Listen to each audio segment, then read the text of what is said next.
Darkness has always had its secrets, but sometimes the things hiding inside it claw their way into our world. Imagine a child climbing up a hospital wall backwards while doctors watch in disbelief.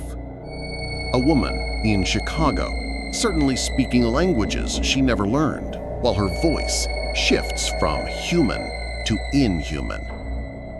A family in Indiana stalked by something so evil that police officers and social workers refused to step inside their home.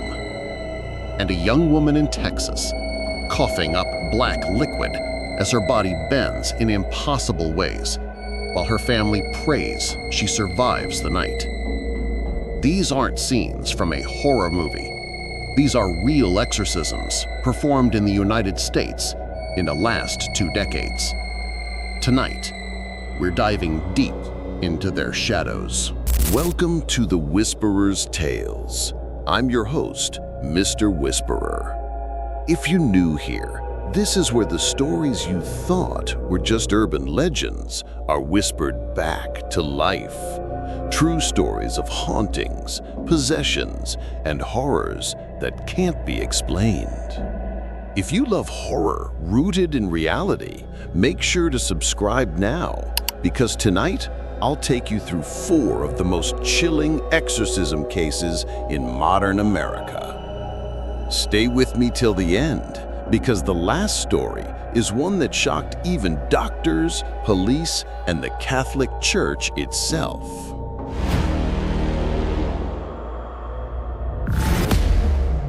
It started quietly, the way evil often does. In 2008, in the suburbs of Houston, Texas, a young woman, known only by the pseudonym Clara, began showing disturbing changes that her family couldn't explain. At first, Clara was just different, moody, withdrawn. She had been experimenting with things her deeply religious family never approved of: seances, tarot readings, even a few nights with friends where they tried Ouija boards. They thought it was all teenage rebellion, but within months, her behavior spiraled into something darker. Clara would wake in the middle of the night screaming in voices that weren't her own. Neighbors reported hearing guttural growls echoing from inside her house, and sometimes she spoke about people's secrets, things she shouldn't have known. Her family thought maybe it was stress, maybe even a breakdown. But then came the night Clara was found in the kitchen, crouched on the floor, her body twisted unnaturally, her eyes staring blankly at the ceiling as she whispered in a voice so deep her parents swore it couldn't have been human. Clara began to exhibit what her family could only call supernatural strength. Her brother, a strong football player, tried to restrain her during one of her violent fits, but she threw him off like he was nothing.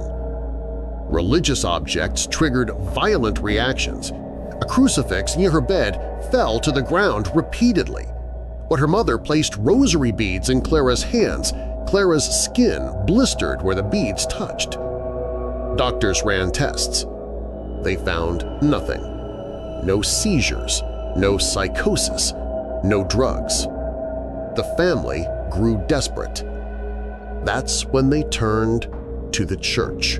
In late 2008, a local Catholic priest agreed to perform what's known as a minor exorcism, a series of prayers meant to drive away oppression or evil influence.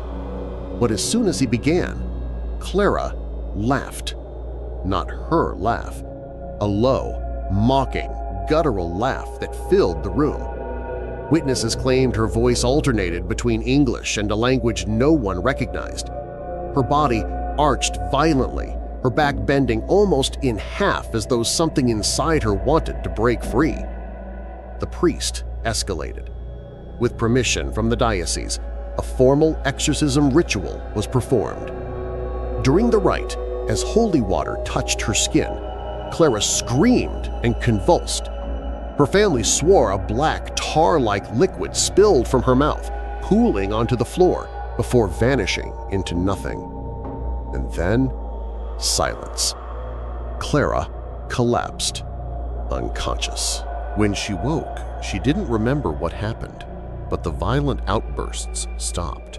The guttural voices never returned. For her family, that was enough. The church never made an official statement, and the case stayed buried in whispers among religious circles. But those who were there say they'll never forget what they saw that night. So, what really happened to Clara in Houston? Was she truly possessed? Or was it a terrifying mix of mental breakdown and religious fear that spiraled out of control? One thing is certain, her story isn't alone, and the next case is even darker.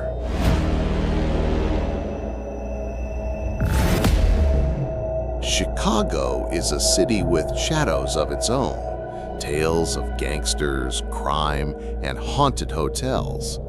But in 2008, behind closed doors in a quiet neighborhood, a story unfolded that even hardened professionals struggled to explain. She was known only as Julia. Her real identity was never revealed to protect her privacy. Julia wasn't a frightened child, nor a naive teenager. She was a grown woman in her 40s, sharp, educated, and unapologetically devoted to the occult. Julia wasn't just dabbling. She was a practicing Satanist. She claimed she had willingly offered herself to darker forces, and she admitted to participating in rituals that made even seasoned priests uneasy. At first, she insisted she was in control, but within months, Julia realized the thing she had invited in wasn't something she could dismiss. Julia's troubles began with strange sensations, an oppressive weight pressing down on her chest while she slept, whispers in the darkness when no one else was in the room. Then came the blackouts, hours, sometimes days, where Julia remembered nothing, yet others swore she spoke and acted in terrifying ways. Family and friends described her face changing during these episodes.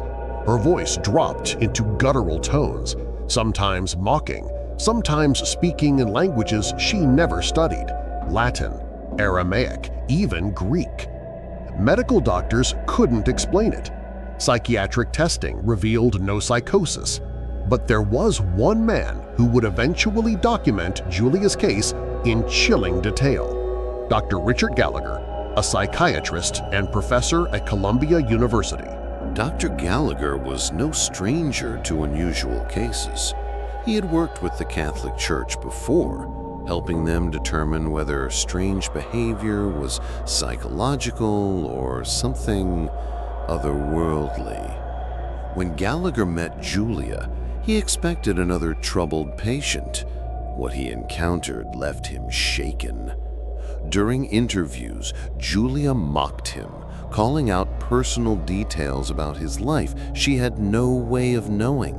She laughed when he prayed silently in his head. On several occasions, Gallagher reported that objects in the room shook or flew across the floor when Julia became agitated. Most disturbing of all, her voice. It wasn't just deeper, it shifted, layered, as though multiple voices were speaking at once. The church was reluctant, but with Gallagher's medical testimony supporting Julia's claims, priests agreed to attempt formal exorcisms. During the rites, Julia convulsed violently. Witnesses said her eyes rolled completely white, and her body arched in ways that seemed to defy the human spine. She spat insults, cursed the priests, and spoke in tongues. At one point, she revealed secrets about the priests in the room, intimate, private sins they had never shared aloud. The priests froze, realizing the knowledge couldn't have come from her. And then came the animalistic sounds. Julia roared, hissed, and even barked, sometimes switching between them so rapidly it seemed impossible. Gallagher, who prided himself on science, admitted later, There was no medical explanation for what I witnessed. Julia's case remains one of the rare, authentic demonic possessions I have ever seen. But Julia wasn't like other victims. Unlike those desperate to be freed, she often resisted the church's efforts. She admitted she was torn. Part of her wanted liberation, but another part still clung to the power her possessions seemed to give her. Because of this, the exorcisms were never fully successful. She would leave the rites exhausted, but still plagued by the dark presence. Months later, the manifestations would return, often stronger than before. By 2010, Julia's case faded into silence. Gallagher and the priests lost contact with her. Some say she returned fully to her occult practices, giving herself back to the force she had once feared. Others whisper that she may not have survived. Her story remains one of the few possession cases in modern America backed by a medical doctor's testimony. So what do you believe? Was Julia truly possessed? Or was she a master manipulator who convinced even a Columbia psychiatrist that demons were real? The church never closed her case, and that leaves us with a haunting thought. If she wasn't freed, then where is Julia now, and what still lives inside her? But if Julia's story unsettled you, wait until you hear what happened in Pennsylvania, because the next case nearly tore an entire family apart.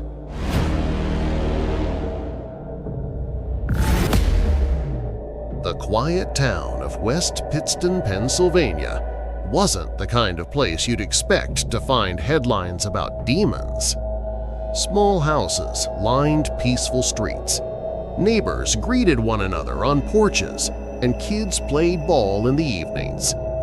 But behind the walls of one ordinary duplex, the Smurl family lived through something so horrifying that priests, paranormal investigators, and even journalists would become involved. It all began in 1974, when Jack and Janet Smurl moved into their new home with their children. At first, it was just another fixer-upper, but before long, the house began to reveal its true nature. The disturbances started small.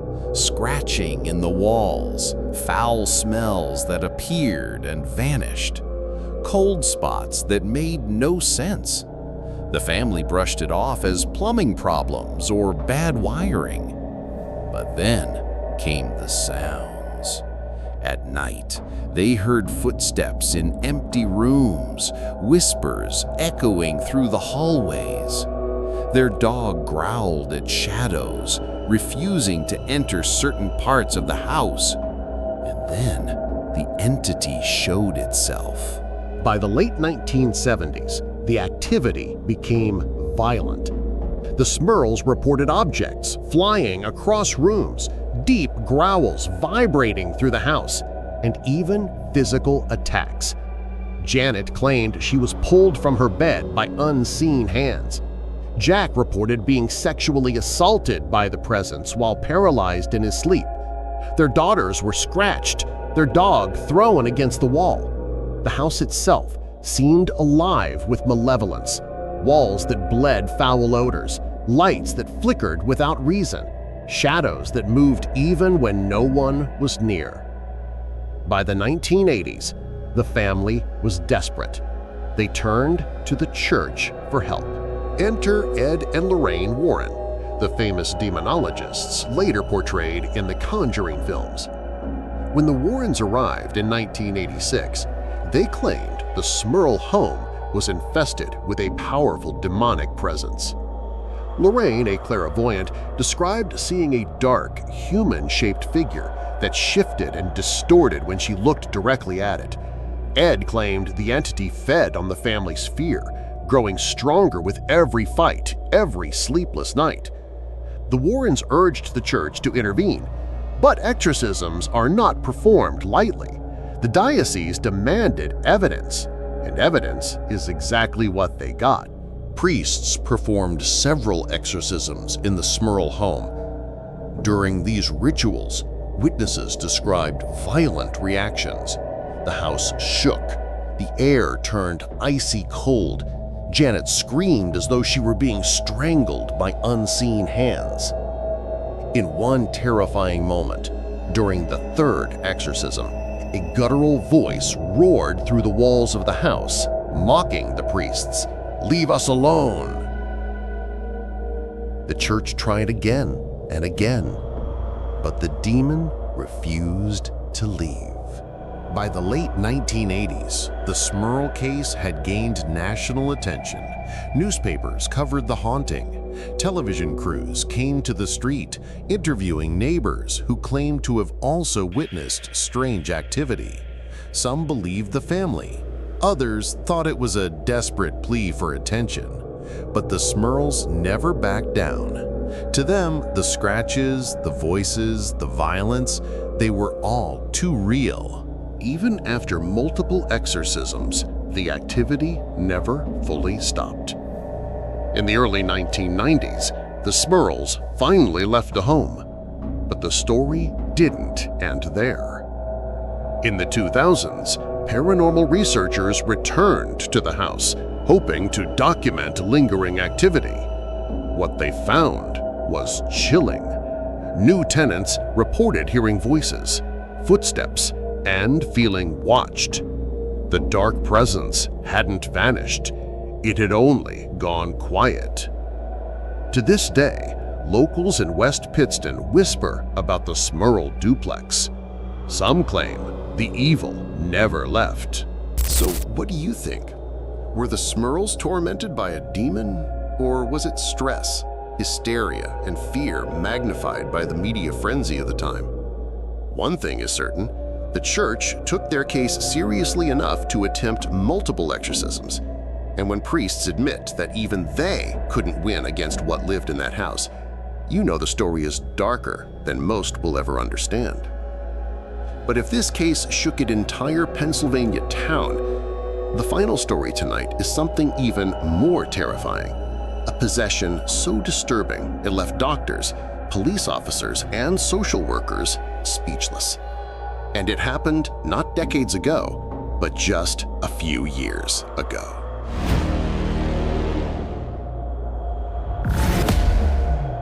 Gary, Indiana, a city often remembered for its crumbling factories and struggling neighborhoods.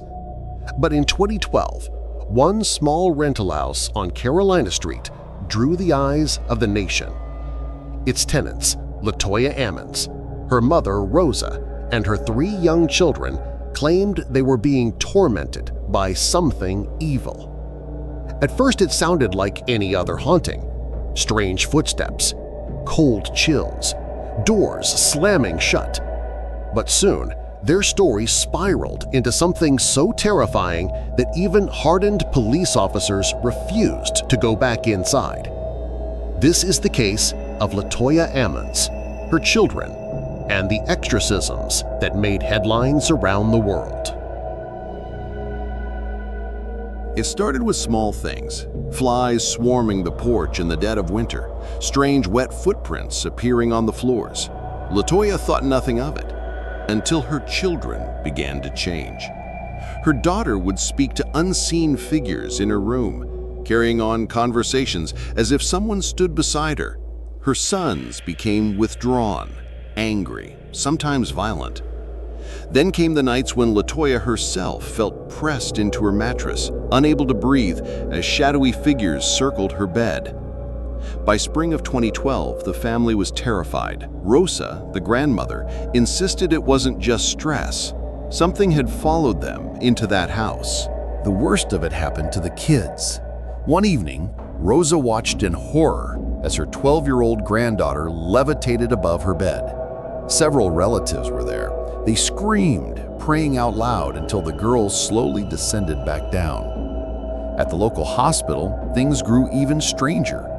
Doctors and nurses witnessed the 9-year-old boy walk backward up a wall, his feet pressing flat against it as though gravity no longer mattered.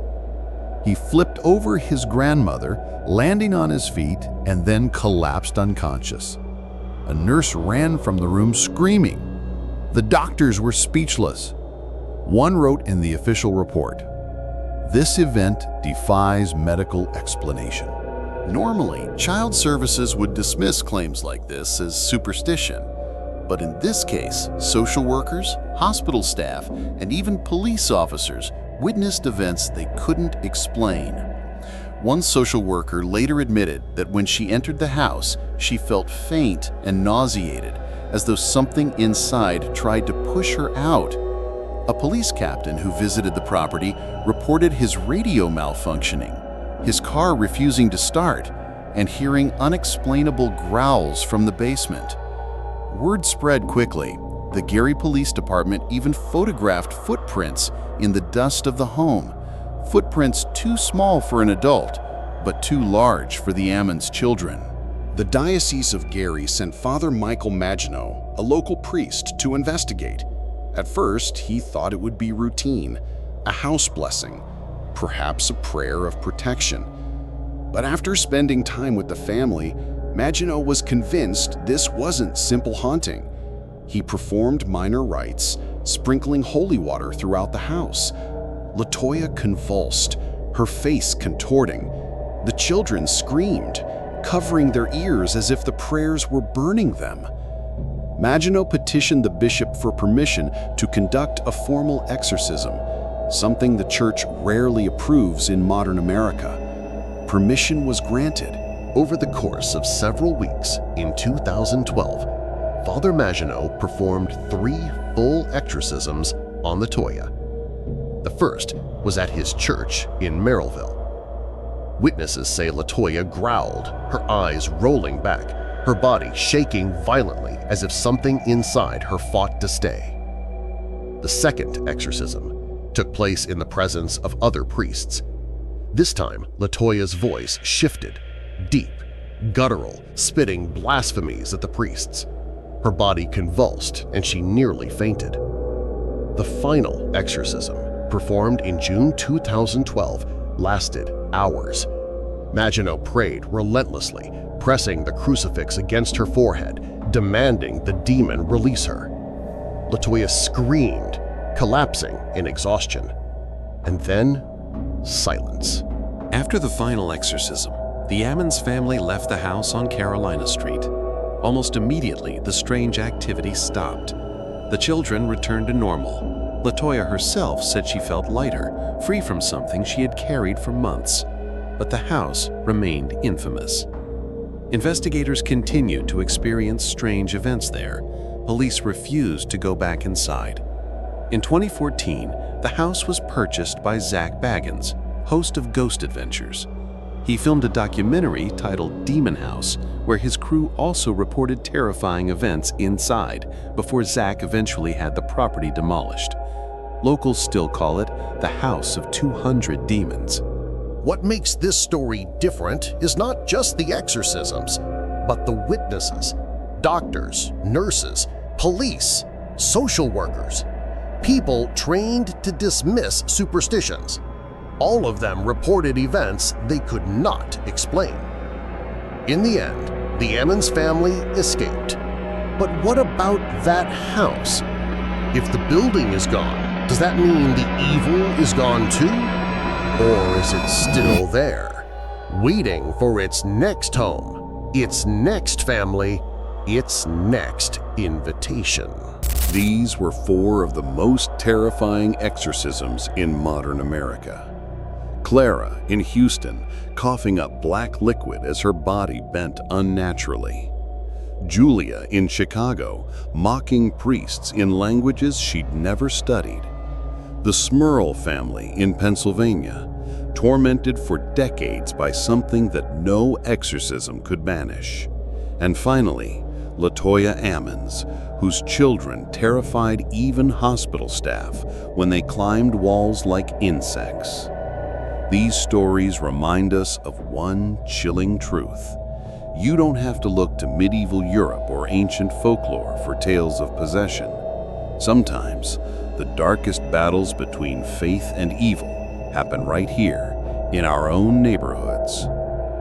If you made it this far into the shadows with me, I invite you to subscribe to The Whisperer's Tales, because this is only the beginning.